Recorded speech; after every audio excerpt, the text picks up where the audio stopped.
Good morning students. आज हम लोग स्टार्ट करेंगे लेक्चर 16।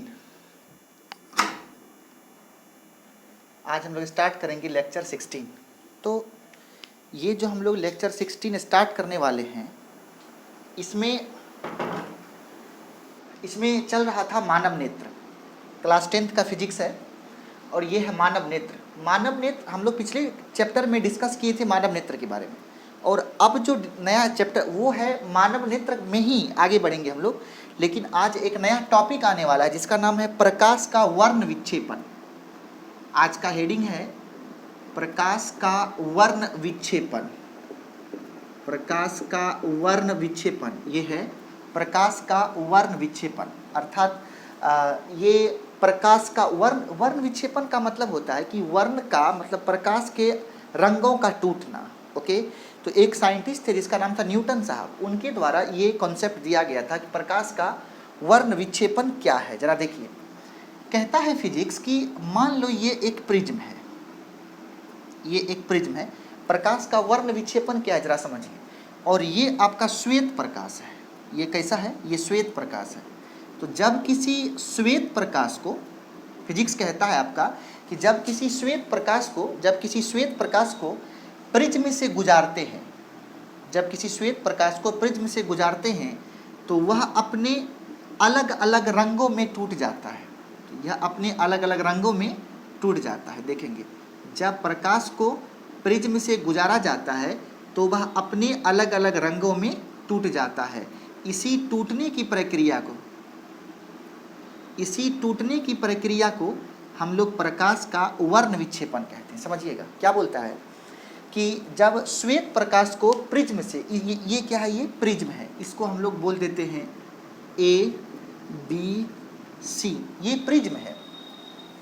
ये जो BC है, इस BC को बोलते हैं प्रिज्म का आधार। ये बेस है। बेस मतलब ये प्रिज्म का आधार है। और ये A जो है इसको बोलते हैं प्रिज्म कोण। ये है angle of prism. Angle of prism मतलब क्या? प्रिज्म कोण। इसका नाम क्या है? एंगल ऑफ प्रिज्म मतलब प्रिज्म कोण। तो सबसे पहली बात, प्रकाश का वर्ण विक्षेपण क्या है कि तो कहता है कि जब आप श्वेत प्रकाश मतलब व्हाइट लाइट, जब आप श्वेत प्रकाश को किसी प्रिज्म से गुजारते हैं, ये क्या है? ये त्रिभुजाकार, ये प्रिज्म है। जब आप ये प्रिज्म बना होता है ग्लास का जी। तो प्रिज्म जो होता है वो अलग अलग प्रकार के ग्लास का बना होता है, जैसे कि फ्लिंट ग्लास है, क्राउन ग्लास है। तो ग्लास का भी अलग अलग क्वालिटी होता है। तो जिसमें से ये क्या है? ग्लास का बना हुआ है।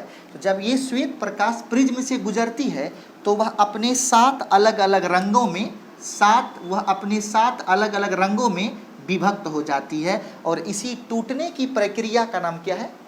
प्रकाश का वर्ण विक्षेपण। फिर समझिए, जब श्वेत प्रकाश को किसी प्रिज्म से गुजारी जाती है तब वह श्वेत प्रकाश अपने 7 अवयवी रंगों में, 1 2 3 4 5 6 7 अवयवी रंगों में टूट जाता है।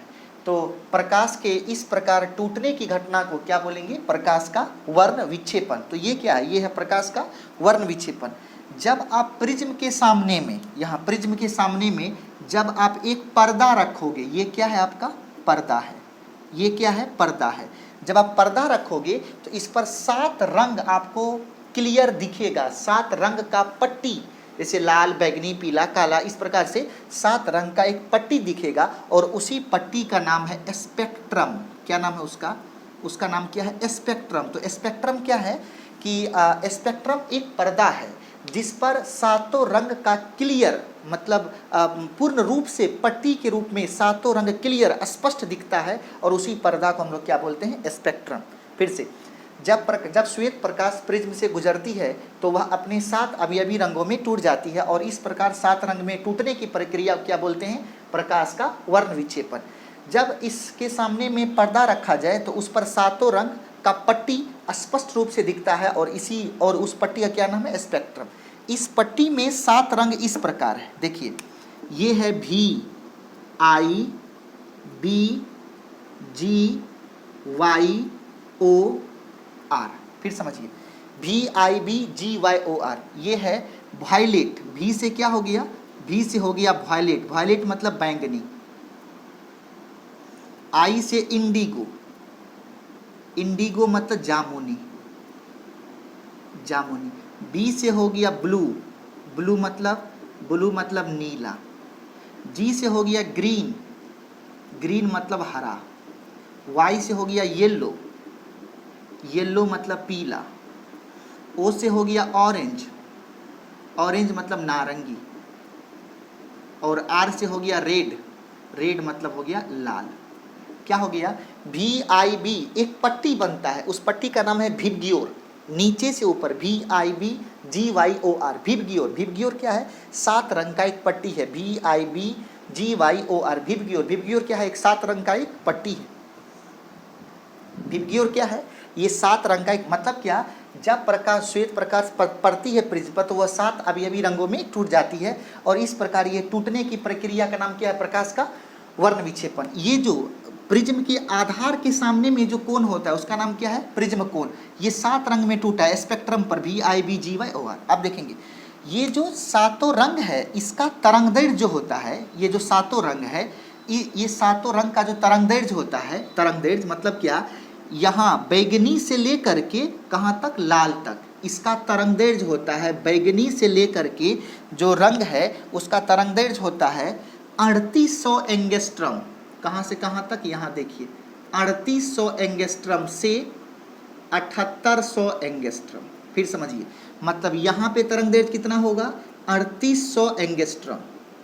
यहाँ पे कितना होगा? 7800 एंगस्ट्रम। बताइए, प्रकाश का जब वर्ण विक्षेपण होता है तो उसका तरंगदैर्घ्य कहाँ से कहाँ तक होता है? उसको बोलेंगे 3800 एंगस्ट्रम से 7800 एंगस्ट्रम। बहुत सारे बुक में इसको 4000 एंगस्ट्रम से 8000 एंगस्ट्रम। एंगस्ट्रम जो है वो दूरी का, मतलब तरंगदैर्घ्य का मात्रक है। एंगस्ट्रम A⁻0 वो किसका मात्रक है? एंगस्ट्रॉम का मात्रक है। और वो एंगस्ट्रॉम किसका? तरंगदैर्घ्य का मात्रक है। तो कहाँ से कहाँ तक होगा? वेवलेंथ 3800 से 7800। इसको एक और तरीका है लिखने का, जैसे 3800 लिखे हो ना, तो इसको किस बुक सब में कभी कभी क्या लिख देगा? 380 नैनोमीटर, नैनोमीटर से 380 से 780 नैनोमीटर। ठीक है, 380 से ये है एंगस्ट्रम में और ये किस में है? नैनोमीटर में। एंगस्ट्रम का मतलब होता है, एक एंगस्ट्रॉम बराबर होता है 10⁻⁻10 मीटर, और एक नैनोमीटर बराबर होता है 10⁻⁻9 मीटर। एक माइक्रोमीटर बराबर होता है 10⁻⁻6 मीटर। एक मिलीमीटर बराबर होता है 10⁻⁻3 मीटर, वगैरह वगैरह इस तरीके से। ठीक है, एंगस्ट्रॉम का मतलब 10⁻⁻10, नैनो का मतलब 10⁻⁻9। तो इसी 3800 एंगस्ट्रॉम को 380 नैनोमीटर भी लिखा जा सकता है। और ये जो बैगनी है, बैगनी के नीचे होता है पराबैगनी। बैगनी के नीचे क्या होगा? पराबैगनी। इसको बोलते हैं वायलेट के नीचे में होता है अल्ट्रा वायलेट। क्या बोलते हैं? Ultraviolet. और अल्ट्रा वायलेट का जो तरंगदैर्घ्य होगा वो 3800 एंगस्ट्रॉम से कम होगा। 3800 एंगस्ट्रॉम से कम होगा। किसका? पराबैंगनी। और ये जो आपका कौन है? ये रेड के ऊपर जो है, रेड के जो ऊपर है, इसको बोलते हैं इंफ्रारेड। इंफ्रारेड, इंफ्रारेड का मतलब होता है अवरक्त। इंफ्रारेड का क्या होता है? अवरक्त। और इसका तरंगदैर्घ्य होता है 7800 से अधिक। 7800 से अधिक। समझिएगा क्या बोले? ये जो बैंगनी के नीचे कौन होगा? पराबैंगनी। और इंफ्रारेड के ऊपर कौन होगा? अवरक्त। ये रेड के ऊपर कौन होगा? इंफ्रारेड। मतलब रक्त के ऊपर कौन होगा? अवरक्त। लाल रंग किसका होता है? रक्त का। तो रक्त के ऊपर कौन हो गया? अवरक्त। तो आपको कितना बार ऑब्जेक्टिव में पूछा है कि अवरक्त का तरंगदैर्घ्य कितना होता है? 7800 से अधिक या 7800 से कम, 7800 के बराबर। तो किस में टिक करेंगे? 7800 से अधिक। देखेंगे बैंगनी रंग का तरंगदैर्घ्य कितना होता है? 3800 से कम। ओके, तो ये आपका कॉन्सेप्ट है। आप देखेंगे, अब यहाँ पे जरा आते हैं, ये क्या है? ये रेड पेन से जो बना रही है, ये मूल पथ है। देखिए ना, ये ओरिजिनल रास्ता है किसका? श्वेत प्रकाश का। लेकिन क्या हुआ है कि ये जो आपका रेड, ऑरेंज, वायलेट है, ये सभी क्या हुआ है? ओरिजिनल पाथ से थोड़ा सा मुड़ गया है। ओरिजिनल पाथ से थोड़ा सा मुड़ गया है। इसी को बोलते हैं विचलन कोण। क्या बोलेंगे? विचलन कोण। और आपको सिखाए थे विचलन कोण को डेल्टा से लिखते हैं, अगर आपको याद हो। तो ये विचलन किसका है? ये विचलन है रेड का, और ये विचलन है वायलेट का। तो आप देखेगो कि लाल रंग केवल इतना ठो मुड़ा है, बैगनी इतना मुड़ गया है, मतलब लाल रंग का विचलन कम होता है और बैंगनी रंग का विचलन सबसे अधिक होता है। क्या बोले? लाल रंग का विचलन, इनमें से किस रंग का विचलन सबसे कम होगा? तो किसका होगा? लाल रंग का विचलन सबसे कम होता है और बैंगनी रंग का विचलन सबसे अधिक होता है। एक क्वेश्चन बहुत बार पूछता है एग्जाम में कि खतरे का निशान लाल रंग का क्यों बना होता है? तो उसका मेन कारण ये है कि लाल रंग का विचलन, विचलन का मतलब अपने रास्ते ओरिजिनल पाथ से मुड़ना। तो ये जो लाल रंग है ये अपने ओरिजिनल पाथ से मुड़ नहीं पाता है, या मुड़ता भी है तो औरों की अपेक्षा बहुत कम मुड़ता है, अर्थात इसमें विचलन नहीं होती है। इसीलिए लाल रंग का उपयोग खतरे का निशान बनाने में किया जाता है। सबसे कम विचलन किसका होगा? लाल रंग का। सबसे अधिक विचलन किसका होगा? बैंगनी रंग का। अपने रास्ते से कौन ज़्यादा मुड़ेगा? बैंगनी। अपने रास्ते से सबसे कम कौन मुड़ेगा? लाल रंग। ओके, अब बताइए, ये जो आपके पास स्पेक्ट्रम मिला है, स्पेक्ट्रम को हिंदी में वर्णपट कहते हैं। वर्णपट का तरंगदैर्घ्य कहाँ से कहाँ तक? 3800 एंगस्ट्रॉम से 7800। 3800 किसका होगा? बैंगनी का। 7800 किसका होगा? लाल का। ये 4000 से 8000 भी हो सकता है, बोले थे हम। तो ये है आपका प्रकाश का वर्ण विक्षेपण। ओके, नेक्स्ट अगला स्टार है आपका प्रकाश का प्रकीर्णन।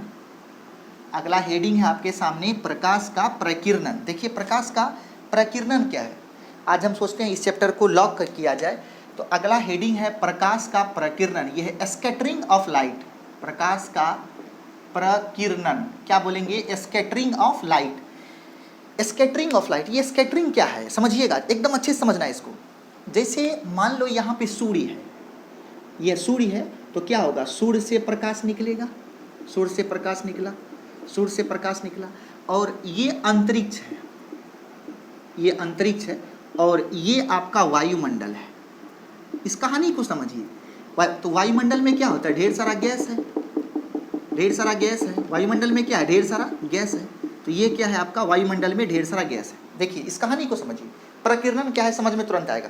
हम समझाएंगे और आप उसका नोट्स बनाएंगे। ओके, सुनिए, और यदि दिक्कत हो तो वीडियो को पॉज कर करके लिखिए, समझिए बात को, क्वेश्चंस बनाइए, दिए गए नंबर पर व्हाट्सएप कीजिए। आप 24 आवर कभी भी कर सकते हैं, आपको तुरंत उसका जवाब मिलेगा। तो हमने क्या बोला? ये सूर्य है, सूर्य से प्रकाश निकल रही है, सूर्य से प्रकाश निकल रही है, सूर्य से प्रकाश निकल रही है। तो कहानी क्या है कि ये जो आप जब सूर्य से प्रकाश सूर्य से जो प्रकाश निकलती है उसमें 8 रंग का विद्युत चुंबकीय तरंग निकलता है। 8 रंग का, जिसको हम लोग बोलते हैं Ram I visit you, Ram I visit you by x-ray गैको। समझिए, इसमें 8 रंग का प्रकाश है। सूर्य से 8 रंग का प्रकाश निकलता है, 8 रंग का विद्युत चुंबकीय तरंग निकलता है। ये है रेडियो वेव। ये कैसा है? Radio wave. ये है माइक्रोवेव। कैसा हो गया? माइक्रो। ये है इंफ्रारेड, इंफ्रारेड। ये है दृश्य प्रकाश, विजिबल रे। ये कैसा है? विजिबल रे। ये कैसा है? ये है अल्ट्रा वायलेट, वायलेट। ये कैसा है? ये है एक्सरे। ये कैसा है? ये है गामा रे। और ये कैसा? ये है कॉस्मिक रे, कॉस्मिक रे। देखिए 1 2 3 4 5 6 7 8, ये 8 रंग का विद्युत चुंबकीय तरंग निकलता है। कहाँ से? सूर्य से निकलने वाले दुनिया में कितने विद्युत चुंबकीय तरंग है? तो 8। कौन कौन? रेडियो वेव, एम से माइक्रो, आई से इंफ्रारेड, विजिट से विजिबल, विजिबल का मतलब दृश्य प्रकाश, यू से अल्ट्रावायलेट, एक्सरे से एक्सरे, जी से गामा रे, सी से Ram I visit you by X-ray गए को कभी नहीं भूलेंगे आप। Ram I visit you by X-ray गए को, फिर समझिए, Ram I visit you by X-ray गए को। ये इतना प्रकार का। तो मेरा कहना क्या है, सूर्य से जब प्रकाश निकलती है और वो वायुमंडल, सूर्य से प्रकाश निकलती है दोस्तों मेरे प्यारे घोड़ों, तो क्या बोले? सूर्य से प्रकाश जब निकलती है और जब वो वायुमंडल में प्रवेश करती है तो वायुमंडल में गैस के अणु और परमाणु विद्यमान हैं। अणु और परमाणु उस प्रकाश ऊर्जा को अपने अंदर अवशोषित कर लेता है और पुनः उस ऊर्जा को प्रकीर्णित कर देता है, मतलब उस ऊर्जा को पुनः अपने से बाहर उत्सर्जित कर देता है। इसी घटना को प्रकाश का प्रकीर्णन कहते हैं। फिर समझिए, सूर्य से निकलने वाली प्रकाश जब वायुमंडल में प्रवेश करती है तो वायुमंडल में उपस्थित गैस के अणु और परमाणु उस प्रकाश ऊर्जा को अवशोषित कर लेती है और कुछ समय बाद पुनः उसी ऊर्जा को उत्सर्जित कर देती है। इस घटना को प्रकाश का प्रकीर्णन कहते हैं। इस घटना को क्या बोलेंगे? प्रकाश का प्रकीर्णन। इस घटना को क्या बोलते हैं? प्रकाश का प्रकीर्णन कहते हैं।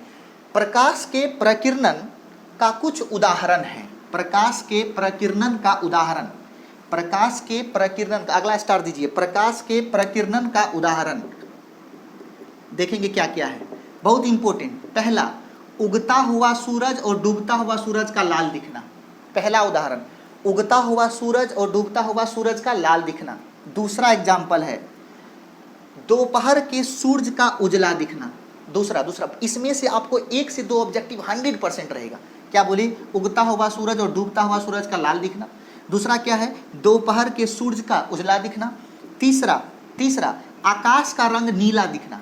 बोलिए, आकाश का रंग नीला दिखना किसके कारण है? प्रकाश के प्रकीर्णन के कारण। उगता हुआ सूरज का लाल दिखना किसके कारण है? प्रकाश के प्रकीर्णन के कारण। दोपहर के सूरज का उजला दिखना किसके कारण है? प्रकाश के प्रकीर्णन के कारण। चौथा समझिए, अंतरिक्ष यात्री को आकाश काला दिखता है। अंतरिक्ष, चौथा एग्जाम्पल है, अंतरिक्ष यात्री को आकाश का रंग काला दिखना। आपसे पूछेगा कि अंतरिक्ष यात्री को आकाश का रंग कैसा दिखता है? उजला, नीला, काला, पीला। कैसा दिखता है? काला। तो अंतरिक्ष यात्री को आकाश का रंग कैसा दिखता है? काला। तो ये चारों के चारों किसका एग्जाम्पल है? प्रकाश के प्रकीर्णन का एग्जाम्पल है। ओके, अब देखेंगे, एक साइंटिस्ट थे, उसका नाम था रेले। उसका नाम क्या था? रेले। रेले का कहना है, रेले का समीकरण, रेले का समीकरण देखिए, रेले क्या बोला?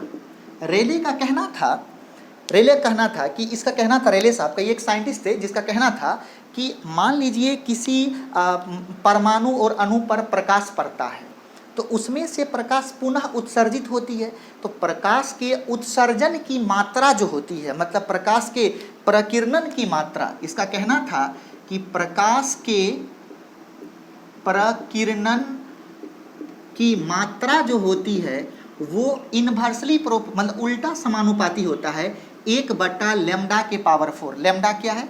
लैम्डा का मतलब होता है तरंग दैर्घ्य। लैम्डा का मतलब क्या है? तरंग दैर्घ्य। ये किसका इक्वेशन है? रेले का समीकरण। रेले कहता है कि सर, जिसका लैम्डा अधिक होगा उसका प्रकीर्णन कम होगा। लाल रंग का लैम्डा सबसे अधिक होता है, इसीलिए लाल रंग का प्रकीर्णन सबसे कम होता है। बैगनी रंग का लैम्डा 3800 सबसे कम होता है, इसीलिए बैगनी रंग का जो प्रकीर्णन है वो सबसे अधिक होता है। बताइए, लाल रंग का प्रकीर्णन सबसे कम और बैगनी रंग का प्रकीर्णन सबसे अधिक। क्यों? क्योंकि लैम्डा जिसका अधिक होगा उसका प्रकीर्णन कम होगा, लैम्डा जिसका कम होगा उसका प्रकीर्णन अधिक होगा। ओके, इसका प्रकीर्णन, इसको हम लोग आई से लिखते हैं। आई मतलब इंटेंसिटी, इंटेंसिटी मतलब मात्रा। समीकरण कितना? 1/λ की पावर 4। ये किसका इक्वेशन है? ये है रेले का इक्वेशन। ये रेले का इक्वेशन मतलब समीकरण। ये किसका इक्वेशन हो गया? रेले का इक्वेशन। ओके, मतलब जिसका लैम्डा कम होगा उसका प्रकीर्णन अधिक होगा, जिसका लैम्डा कम होगा उसका प्रकीर्णन अधिक होगा, जिसका लैम्डा अधिक होगा उसका प्रकीर्णन कम होगा। बैगनी का लैम्डा सबसे कम तो बैगनी का प्रकीर्णन सबसे अधिक, लाल का लैम्डा सबसे अधिक तो लाल का प्रकीर्णन सबसे कम। इसीलिए लाल रंग का उपयोग खतरे का निशान बनाने के लिए किया जाता है। अब एक लाइन और जोड़िए, लाल रंग का विचलन सबसे कम और प्रकीर्णन भी सबसे कम होने के कारण लाल रंग का उपयोग खतरे का निशान बनाने के लिए किया जाता है। ओके, नेक्स्ट अगला हम लोग पढ़ेंगे टिंडल का प्रभाव। ये जो आपका प्रकाश का प्रकीर्णन है, इससे संबंधित एक साइंटिस्ट थे, उसका नाम था टिंडल साहब। तो वो एक प्रभाव निकाले जिसका नाम था टिंडल का प्रभाव। टिंडल का प्रभाव। अब ये टिंडल का प्रभाव क्या है? तो ये टिंडल का प्रभाव जो है ये प्रकाश के प्रकीर्णन से संबंधित है। इसका कहना क्या है, जरा ये देखिए। इसका कहना है कि मान लो, इसका कहना था कि प्रकृति जो है वो एक कोलाइडी मिश्रण है। फिर समझिए, प्रकृति जो है वो कोलाइडी मिश्रण है। कोलाइडी मिश्रण का मतलब जैसे हवा में बालू का मिला होना, गैस का मिला होना, ये जलवाष्प का मिला होना वगैरह वगैरह, ढेर सारे गैस का मिला हुआ। तो ये जो प्रकृति है वो क्या है? कोलाइडी मिश्रण, मतलब बहुत सारे गैस का एक वो समूह है, वो एक मिश्रण है, बहुत सारे गैस का वो मिश्रण है। तो ये कोलाइडी मिश्रण होने के कारण जब प्रकाश उस वायुमंडल से, उस कोलाइडी मिश्रण से गुजरती है तो वो प्रकाश को प्रकीर्णित कर देता है, मतलब प्रकाश को चारों तरफ छितरा देता है। फिर समझिए, प्रकृति को एक प्रकार का, टिंडल ने प्रकृति को एक प्रकार का कोलाइडी मिश्रण माना, और इनका कहना हुआ कि जब उस मिश्रण से प्रकाश गुजरती है, जब उस मिश्रण से प्रकाश गुजरती है तो उस मिश्रण के अणुओं से प्रकाश टकरा करके छितरा जाती है और अपने 7 अवयवी रंगों में टूट जाती है। इसी घटना को टिंडल का प्रभाव कहा जाता है। इसी घटना का नाम क्या है? टिंडल का प्रभाव। टिंडल का प्रभाव किससे संबंधित है? तो क्या लिखेंगे? प्रकाश के प्रकीर्णन से। प्रकाश के प्रकीर्णन से संबंधित किसका नियम है? तो किसका नियम है? टिंडल का नियम है। टिंडल का नियम किससे संबंधित है? प्रकाश के प्रकीर्णन से संबंधित है। ओके, तो ये किसका नियम था? टिंडल का प्रभाव। ओके, अगला कॉन्सेप्ट आप एक देखेंगे, उसका नाम है रमन का प्रभाव। रमन का प्रभाव, रमन का प्रभाव, वैसे इसका नाम है रामन का प्रभाव। ये पूरा नाम था इस साइंटिस्ट का, सीवी रामन। ये हमारे भारत के बहुत अच्छे साइंटिस्ट थे। इनका कहना था कि जब किसी ठोस, द्रव या गैस वाले क्रिस्टल से, फिर समझिए कौन कह रहे हैं? वह सीवी रामन। उनका कहना था कि जब आप किसी भी, इसको समझ के लिखेंगे आप, रामन प्रभाव क्या है। इसका कहना था कि जब किसी भी ठोस, द्रव या गैस के क्रिस्टल से अल्ट्रावायलेट रे या सूर्य का प्रकाश, मतलब पराबैंगनी किरण या दृश्य प्रकाश जब उससे गुजरती है तो उनके अणु, मतलब उस क्रिस्टल के अणु उस ऊर्जा को अवशोषित करके पुनः उसको उत्सर्जित कर देती है। जैसा प्रकीर्णन में था, क्या करेगी? उसको अवशोषित करके पुनः उत्सर्जित कर देती है। तो इस प्रभाव को किसका प्रभाव कहते हैं? रमन का प्रभाव कहते हैं। फिर समझिए, ठोस, द्रव या गैस के अणुओं के क्रिस्टल से जब परावैंगनी किरणें या दृश्य प्रकाश, मतलब श्वेत प्रकाश जब गुजरती है तो उस क्रिस्टल के अणु उस ऊर्जा को अवशोषित कर लेती है और कुछ समय बाद पुनः उत्सर्जित कर देती है। इसी प्रभाव को क्या कहते हैं? रमन का प्रभाव कहते हैं। ओके, नेक्स्ट अब हम लोग पढ़ेंगे इंद्रधनुष के बारे में।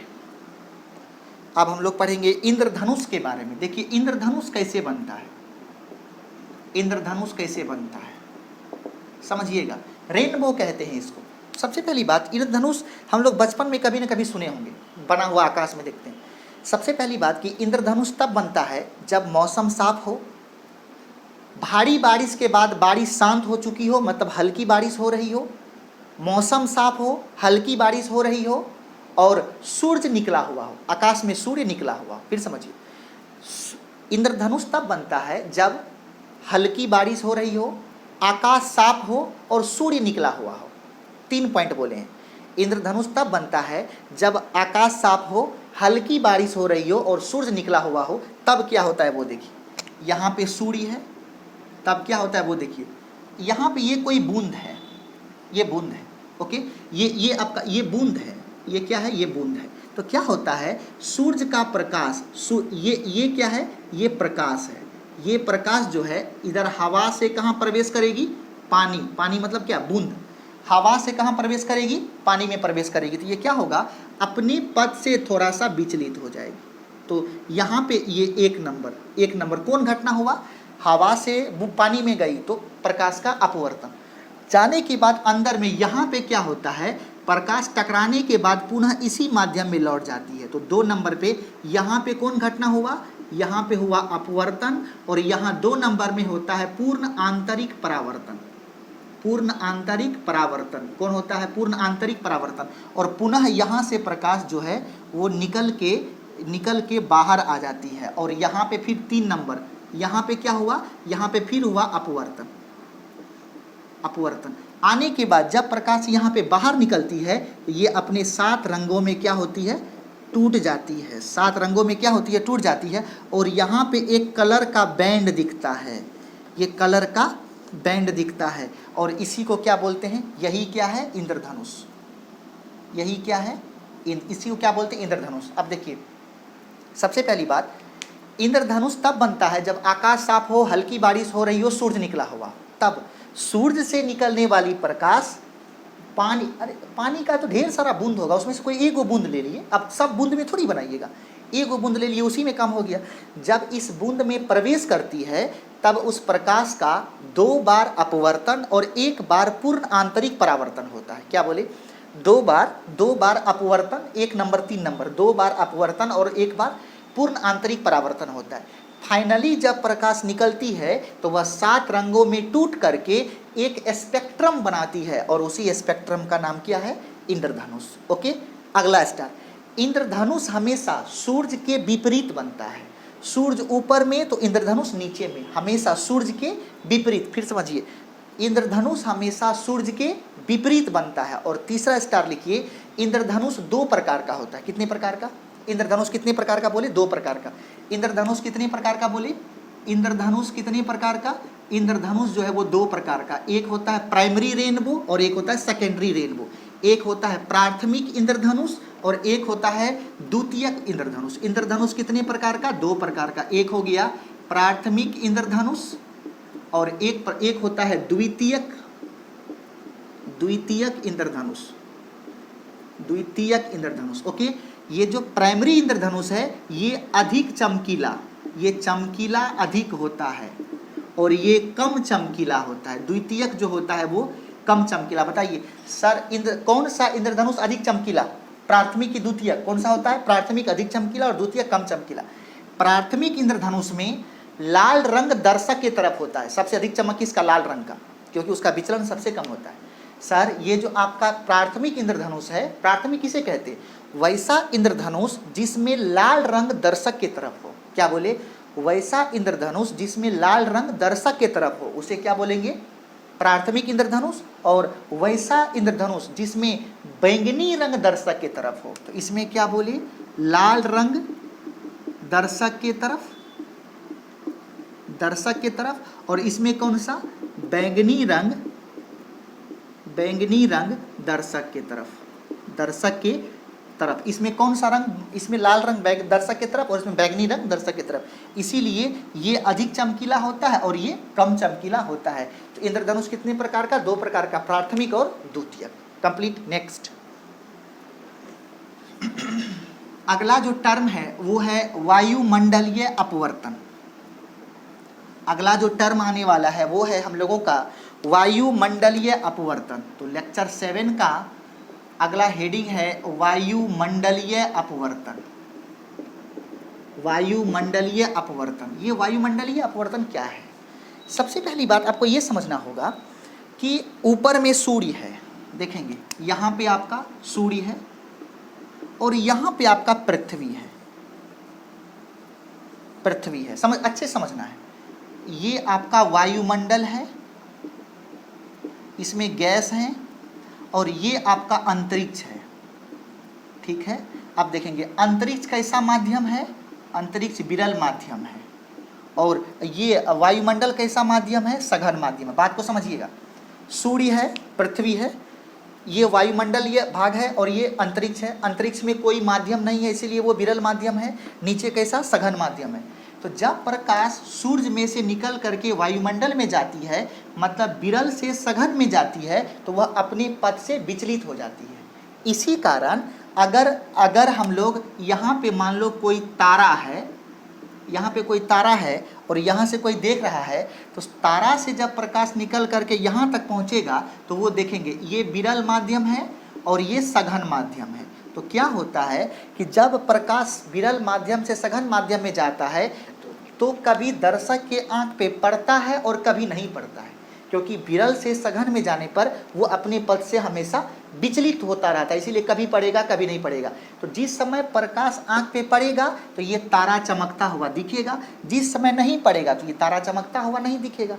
इसीलिए हम लोग वायुमंडलीय अपवर्तन की घटना में हम लोग लेते हैं कि तारे का चमकना, तारा का जो ट्विंकलिंग है, जो चमकना है, वो किसके कारण है? वायुमंडलीय अपवर्तन के कारण। तो वायुमंडलीय अपवर्तन का सबसे पहला उदाहरण है तारों का चमकना। तारों का बहुत इंपॉर्टेंट ऑब्जेक्टिव है, तारों का चमकना किसका उदाहरण है? वायुमंडलीय अपवर्तन का। दूसरा, आग का झिलमिलाना। आग का झिलमिलाना, आग का झिलमिलाना किसका उदाहरण है? वायुमंडलीय अपवर्तन का। तो वायुमंडलीय अपवर्तन का दो इंपॉर्टेंट उदाहरण है, पहला है तारों का चमकना और दूसरा है आग का झिलमिलाना। आग का झिलमिलाना किसका उदाहरण है? तो वायुमंडलीय अपवर्तन का। तारों का चमकना किसका उदाहरण है? वायुमंडलीय अपवर्तन का। एक बात समझना है, एक क्वेश्चन बहुत पूछता है बोर्ड में कि तारा चमकता है, ग्रह क्यों नहीं चमकता? इसीलिए नहीं चमकता क्योंकि तारा जो है वो दूर में है, पहला। और दूसरा एग्जाम्पल, तारे के पास अपना प्रकाश है। तारा चमकता है, ग्रह नहीं चमकता। ये इसलिए होता है कि तारा जो है वो तारा के पास अपना प्रकाश है, लेकिन ग्रह के पास अपना प्रकाश नहीं होता है, इसीलिए तारा चमकता है और ग्रह नहीं चमकता। दूसरा, तारा जो है हम लोगों की तुलना में बहुत दूर में है और ग्रह उसकी तुलना में पास में है। तो दो इम्पोर्टेंट इसका आधार है कि तारा चमकता है और ग्रह नहीं चमकता, क्योंकि तारा के पास अपना प्रकाश है और ग्रह के पास अपना प्रकाश नहीं है। दूसरा, तारा जो है वो दूर में है और ग्रह जो है वो पास में है, इसीलिए तारा चमकता है और ग्रह नहीं चमकता। कंप्लीट। तो हमें उम्मीद है कि अभी हम लोग अंत किए आपका जो लेक्चर 17 और 16 और प्रकाश चैप्टर का जो अंतिम था, जिसका नाम था मानव नेत्र और रंग बिरंगा संसार, ये आपका आज लॉक हुआ। प्रकाश आज आपका खत्म हुआ। अब आप परावर्तन, अपवर्तन और मानव नेत्र का न्यूमेरिकल्स बनाइए, अगर आप रियल में सभी के सभी बच्चे पढ़ना चाहते हैं। और यदि नहीं पढ़ना चाहते हैं तब तो कोई बात नहीं है, अगर आप पढ़ना चाहते हैं तो आप एक एक वीडियो को लाइन टू लाइन पॉज करके देखिए, उसका नोट्स बनाइए, हमसे फ़ोन पर बात कीजिए, जहाँ कोई कहीं प्रॉब्लम हो वो हमसे पूछिए, कुछ एक्स्ट्रा जानना हो वो हमसे पूछिए। और आप कोशिश करेंगे कि ये सभी काम आप रात को अधिक करें, क्योंकि रात को हम फ्री होते हैं, दिन में कुछ ना, अभी तो थोड़ा सा दिन में भी फ्री हैं, लेकिन कुछ दिन के बाद जब क्लास स्टार्ट होगा तो फिर दिन में मौका मिलेगा ही नहीं। तो आप रात को ज़्यादा, अभी तो दिन और रात दोनों आप पूछ सकते हैं। आप व्हाट्सएप पे हमसे क्वेश्चन पूछिए, हर एक क्वेश्चन का जवाब दिया जाएगा। और आप न्यूमेरिकल्स बनाइए, वैसे हम न्यूमेरिकल्स का भी क्लास देंगे आपको, न्यूमेरिकल्स कौन कौन बनाना है प्रैक्टिस करवाएंगे। और दूसरी बात, कभी कभी हम क्या करेंगे, 2-4 मिनट में यहाँ पे 10 क्वेश्चन देंगे। ओके, 10 क्वेश्चन दे करके हम अपलोड कर दिए। उस 10 क्वेश्चन को ये नहीं कि आप कॉपी दे के अच्छा लिख दिए, आप अपने से पेज में लिखिए और उसका फ़ोटो हमें व्हाट्सअप कीजिए, अपना नाम लिख करके हर पेज पर। उसको हम चेक करके आपको फिर यहाँ से उस पेज को भेजेंगे। ओके, तो ये क्या होगा, एक ऑनलाइन हम लोगों का टेस्ट होगा, लिखने का प्रैक्टिस करवाएंगे। Okay, thank you so much. तो आज यहाँ पे रोकते हैं और नेक्स्ट चैप्टर हम लोग का शायद आज ही स्टार्ट होगा और वो होगा विद्युत। Okay, thank you.